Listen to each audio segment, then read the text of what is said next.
Ara us presentarem el Museu de l'Edat Mitjana. Es diu Vivim a la Barcelona Edat Mitjana. Com va començar? Ens van donar un sobre amb fotografies. I tenien que esbrinar què érem. Podríem ser monjos, artesans, pagesos, reis, nobles, jueus i constructors de catedrals. Després vam fer una pluja d'idees. I vam veure uns vídeos de l'Edat Mitjana. Després vam fer unes preguntes sobre el que ens havia tocat. I vam buscar informació per resoldre les preguntes. A l'excursió, entremig vam anar d'excursió a Barcelona, l'Edat Mitjana. I ens va ajudar per respondre les últimes preguntes que ens quedaven. Quan vam acabar de buscar la informació, vam començar uns PowerPoints. Vam preparar bastant dies per després presentar-lo a classe. Després ens van dir que teníem que fer un museu sobre l'Edat Mitjana. Ens vam preparar a fer-los de seguida. Vam preparar-lo bastant dies per després presentar-lo a classe. Fins que ha arribat aquest dia. Esperem que gaudiu molt del Museu de l'Edat Mitjana.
When the cold wind is calling and the sky is clear and bright, misty mountains sing and beckon, lead me out into the light.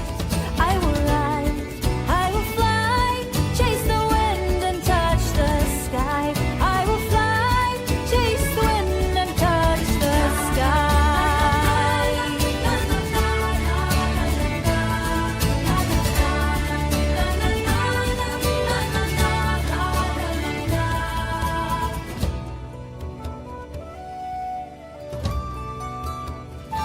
Where dark woods hide secrets and mountains are fierce and bold, deep waters hold reflections of times lost long ago.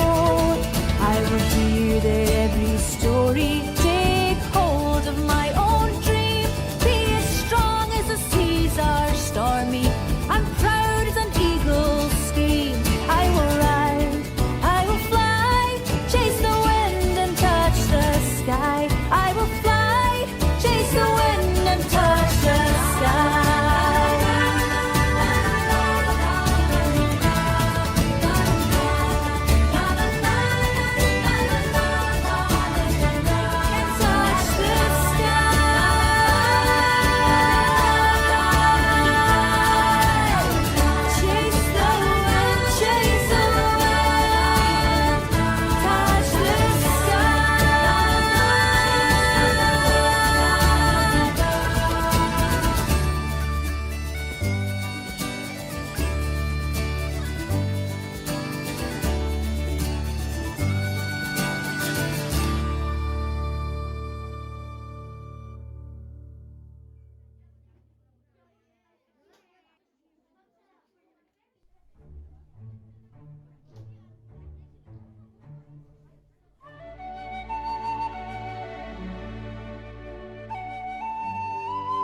Primer començaré per la lepra. Era una malaltia infecciosa i contagiosa, tot i que era difícil de transmetre. Afectava la pell, els nervis i era fàcil de veure degut a les ferides que causava el malalt. Va començar a l'Àfrica i es va estendre des d'Europa fins a la Xina. Ara la meva companya Carla s'explicarà a què es dedicava. Els jueus es dedicaven i tenien unes professions molt bones, com per exemple a ser metges, a ser filòsofs, a ser astrònoms, a ser prestimistes, a ser jutgers i moltes coses més. També es dedicaven a ser mestres. Els jueus en el seu temps lliure el que feien era anar a les sinagogues a pregar-li al seu Déu i aprendre's les Sagrades Escriptures. També compartien amb les seves famílies i aprenien més coses. Ara la meva companya Nora us presentarà l'estrella de David. L'estrella de David és un dels símbols més importants de la religió jueva. Equival a la creu del cristianisme o a la mitja lluna islàmica. I ara us parlaré del Mènora. El Mènora és un carelobre de 7 braços que també era un símbol molt important de la religió jueva. El braç del mig era el sabat, o sigui el dissabte en català. Ara el Gonzalo ens explicarà els comerciants i mercaders. Comerciants i mercaders. Els jueus podien tenir diferents oficis i un d'ells era comerciants i mercaders. Podien vendre objectes valuosos i també podien ser jueus d'ofereria. Ara us explicaré l'equipà. L'equipà és un barret que porten els jueus, els homes jueus. A sobre acostumen a tenir l'estrella de David i significa que tenen el seu Déu al seu costat o a sobre d'ell. Per exemple, el meu company Gonzalo porta una. Un equipà. Ara la meva companya Agnès us explicarà on vivien. Els jueus vivien en el camp jueu, on només podien entrar els jueus. Ara el meu company Natalia us explicarà els mestres. La persona encarregada d'interpretar i ensenyar les escriptures sagrades eren els mestres i s'anomenaven la rabí. Ara la meva companya Carla us explicarà com era el camp jueu. A les ciutats i pobles catalans del segle XV hi havia uns barris molt curiosos anomenats cais, que eren on vivien els jueus, les persones que creien en el judaïsme. Ara la Carla i jo farem les malalties. Per parlar de les malalties a l'edat mitjana hi cal tenir en compte alguns termes de les seves vides quotidianes. No tenien aigua potable. El menjar el tenia que guardar dins de barrils ple de sal perquè no es posés d'orell, ja que no tenien neveres. Tenien molt poques coses higièniques i aleshores estaven bastant malalts normalment. Ara el nostre company Gonzalo explicarà la pesta negra. La pesta negra o mort negra, a diferència de la lepra, era una malaltia molt contagiosa, ja que es transmetia pels polls i puces de les rates infectades. La pesta negra bubònica es transmetia per la saliva d'un humà malalt. Ara us ensenyarem algunes imatges d'algunes coses que hem ensenyat al vídeo. Per exemple, aquí està el Talmud, que era una de les Sagrades Escriptures que normalment llegien els jueus. Aquí tenim el equipà que ho portaven els homes sempre per poder... Aquí tenim la Tora, que és una de les Sagrades Escriptures dels jueus que llegien a les sinagogues. Sí. Aquí tenim una foto d'una sinagoga com era per dins. Aquí està el Mènora que us he explicat abans. Aquí està una rata de la pesta negra. I aquí l'estrella de David. Gràcies per escoltar-nos. I esperem que us hagi agradat. Hola a tots i totes! Avui us presentarem la part del Museu dels Pagesos. Ara us diré la feina. Els pagesos estaven en la classe més baixa, els no privilegiats, els treballadors. I s'ocupaven de mantenir l'alimentació. Hi havia 2 classes de pagesos. Serfs. Estaven sotmesos a un mateix senyor, en el que li feien les feines domèstiques i les del camp. I a canvi el senyor els alimentava i els protegia. Lliures. Podien abandonar el feu i tenien autonomia pròpia. Treballaven a masos del senyor i a canvi li pagava. La feina campesina, la feina dels camperols, era molt dura. Per això hi treballava tota la família i treballaven amb eines molt senzilles. Pals, aixilles romanes, etc. I feien servir la tècnica de rotació bienal, a la qual es guardava i l'any següent es tornava a treure, així successivament. I ara el meu company Arnau us explicarà els vestits. El vestien amb la roba que feien les dones amb els materials que aconseguien ells mateixos. Havien de portar faixes perquè havien d'estar tota l'estona ajupits i així no els hi produïa males ronyes. Les dones també portaven faldilles. Ara, la meva companya Maria us explicarà els aliments. L'aliment fonamental era el pa, que l'acompanyava amb carn de porc, embotits, ous de corall i el que caçaven. A la seva dieta també entrava la llet, la mantega, les verdures, les fruites i els llegums. No menjaven gaire peix, només per ocasions especials. La beguda preferida dels camperols que vivien al Mediterrani era el vi, però els camperols que vivien al centre i al nord d'Europa preferien la cervesa. Altres begudes que prenien són l'aigua, el mos de fruites i l'hidromel, que l'hidromel és una beguda alcohòlica que es fa barrejant aigua amb mel. La vida dels camperols era molt baixa i no tenien una dieta molt bona perquè no tenien prou diners per aconseguir els aliments que us he dit abans. I no tenien medicines, per això molta gent no superava els 40 anys. Els que superaven els 40 anys els considerava gent gran. Ara el meu company Arnau us explicarà els animals. A part de cultivar les terres per poder sobreviure millor, els pagesos criaven animals. Animals com gallines, porcs, vaques, etc. I així complementava la dieta de les famílies pageses. Ara, la meva companya Maria us explicarà la vida al camp. Com us ha dit l'Ariadna, els pagesos no eren lliures. Si l'amo volia vendre les terres, incloïa a la venda els camperols que treballaven en elles.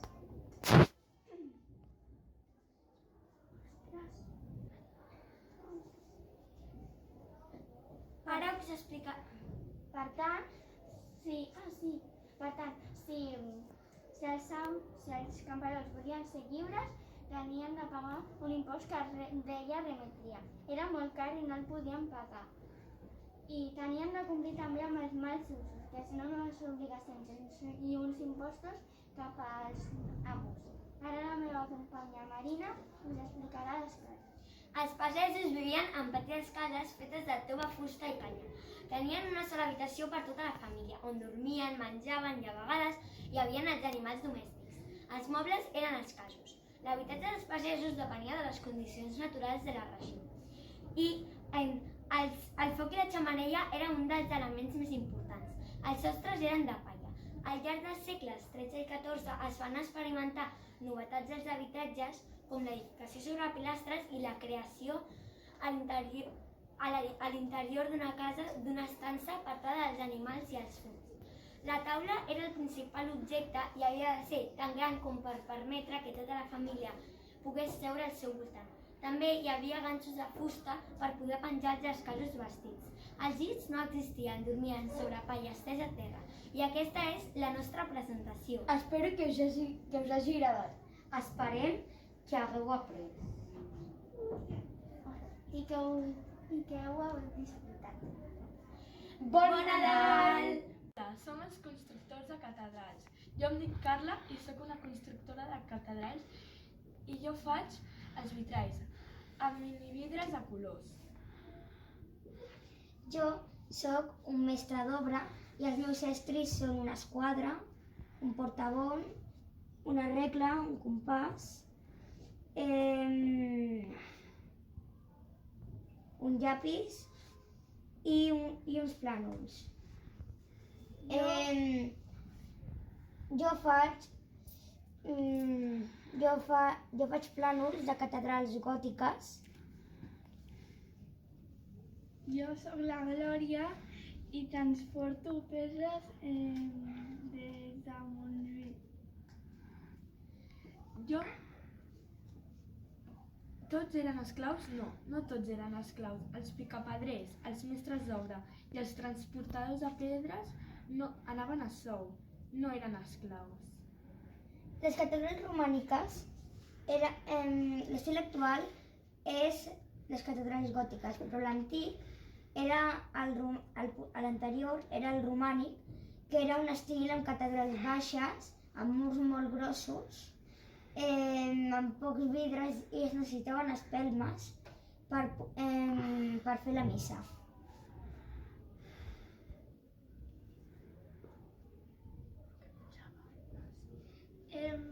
Menjaven ordi, civada i sègol. Els materials no hi havia ni catapultes ni res amb coses per transportar. Tot era a l'home i als animals. Les catedrals romàniques a més tenien arcs de mig punt, que eren uns arcs com rodons per dalt, i la volta de canó.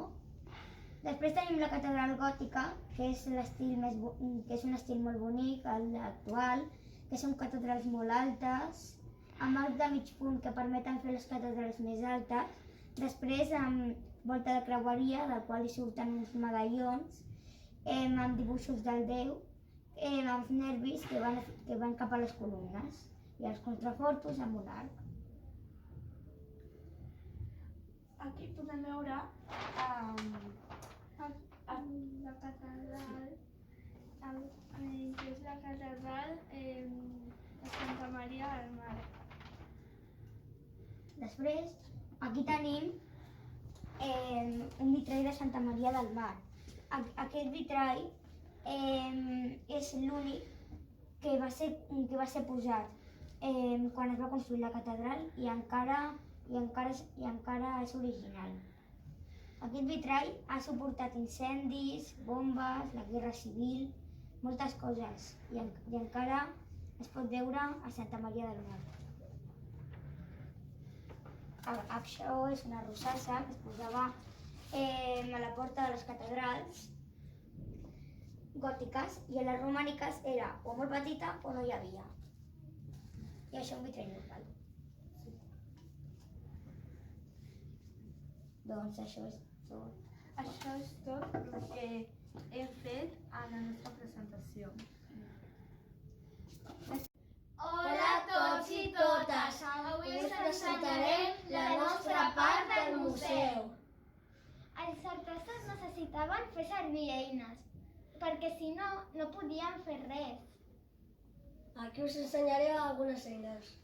Aquí tenim el picapedra, el martell, la llança i una destral. A baix de les eines hi tenim unes rajoletes on els gremis feien com fuster, fotògraf, carnisser, arquitecte i més oficis.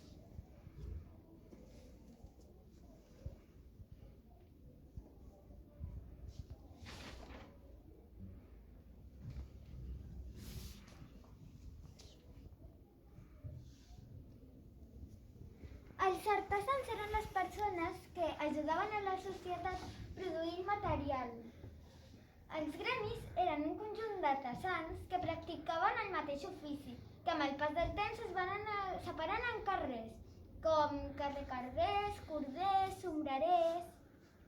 Els artesans produïen moltes eines, com per exemple medicaments, càrregues damunt del cap, embarcacions, capelles de ferro, dagues, espècies de fulla curta, estores, etc. La casa era de parets de pedra i sostres de palla o taules. Acostumaven a tenir la mateixa casa on tenien el taller i la botiga. I vivien a les ciutats en cases senzilles. Es vestien amb vestits o camises de tela vella que feien ells mateixos. Treballaven en equip, sí, perquè si no treballaven en equip no podien tenir un negoci, a part per la competència. Els artesans començaven sent aprenents. Els aprenents aprenien dels mestres artesanals. Els aprenents treballaven diversos anys sense rebre cap salari, menys els auxiliadors. Quan ho aprenien tots els mestres passaven a ser oficials. Els oficials ja tenien un salari. I si volien ser mestres i tindre el seu negoci per ser compte, tenien que fer un examen pràctic, però els fills dels artesans no el tenien que fer. Ara, si obriu això, hi ha una pregunta. Què els hi portava més, la família o els diners?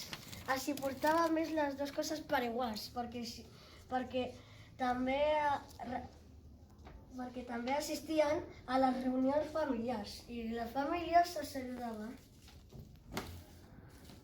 Esperem que us hagi agradat. Hola, jo sóc el Bruno. Hola, jo sóc el Roger. Hola, jo sóc el Jofre. Hola, i jo sóc la Paula. I nosaltres som... Els monjos. Els monestirs. Els monestirs tenien moltes terres perquè els nobles els hi donaven als monjos a canvi de pregar per ells. Els monestirs eren les cases dels monjos, que normalment estaven aïllats i envoltats de camps, per tal que els monjos no haguessin de sortir fora. Hi havia tot tipus de serveis, forn, ferreria, etc. Ara jo us vaig a parlar del dia a dia. Començaven a resar a mitjanit a l'església. Després tornaven al seu llit fins aproximadament les 6 del matí. Dormien vestits al dormitori comunitari. Cap a les 9 es tornaven a l'església escoltant missa. Seguidament es feia una reunió on es llegien i es decidien qüestions del monestir. Als volts de les 12 es reunien al claustre, es rendaven les mans i entraven al menjador. Cap a les 6 es servia un sopar lleuger i a les 9 els monjos es retiraven a dormir. I ara jo us explicaré els càrrecs al monestir. L'abat era el pare de la comunitat. El prior era la mà dreta del l'abat. El tresorer col·lectava els comptes de l'abadia. El sagrista era el que ordenava les activitats. El xiriller era l'encarregat de l'intendència. L'hostaler era l'ajudant del xiriller. El porter guardava la porta de l'abadia i l'infermer cuidava els malalts. Ara us diré la vestimenta i les curiositats. La seva vestimenta normalment era una túnica llarga, una corda per fer l'efecte d'un cinturó i una caputxa. Les curiositats. Els monjos cultivaven herbes a l'hort del monestir i les utilitzaven per curar els malalts. Prenien nota dels ingredients que utilitzaven i es feien experts en elaborar medicaments. L'altra curiositat és que, al contrari de la majoria de gent a l'edat mitjana, que era una analfabeta, els monjos sabien llegir i escriure. Escrivien volums a mà molt elaborats anomenats manuscrits, que decoraven amb dibuixos molt elaborats. Gràcies per escoltar-nos. Hola, avui us presentarem la nostra presentació dels nobles. Ara us explicaré com es guanyaven la vida. Els nobles es guanyaven la vida de les terres que el rei li donava, que els camperols treballaven a canvi de protecció. Quan hi havia una guerra tenien que anar obligats.